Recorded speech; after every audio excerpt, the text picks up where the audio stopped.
Welcome aboard!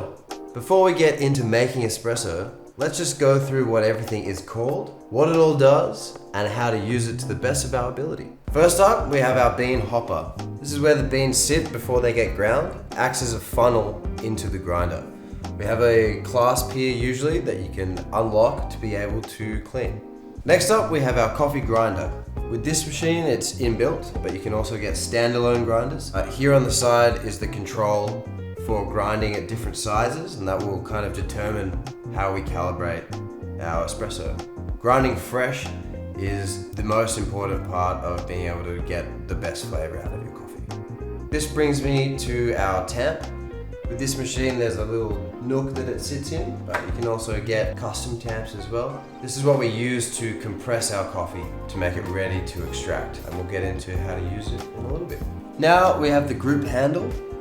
There's lefty-loosey to get it out. We use this to capture our ground coffee and tamp in this, and then we'll extract our espresso with this. Righty-tighty to go back in. Next we have our group head, which is located just here. This is what interacts with the group handle to make the espresso. It dispenses the water that we use to brew. We have a few different buttons to trigger the water that we can set to different volumes. We like to use manual shots here to be able to control the exact amount that we want every single time. Now we've got our steam wand. I like to think of this kind of like a whisk for texturing milk to become really creamy. The trigger for it's on the right side on this machine, which also doubles as a hot water dispenser when put in the opposite direction. On the back here, we have our water tank. Pretty self-explanatory.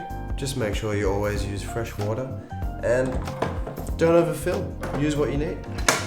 We've got the drip tray that captures excess water in coffee, pulling it off like so to be able to take to the sink and empty out to clean.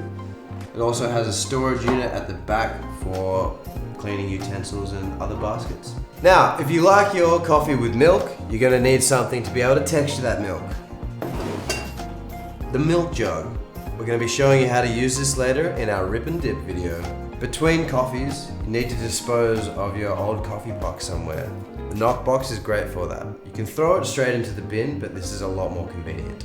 Finally, if you want to make consistently delicious coffee at home, you can't live without the holy grail coffee scale.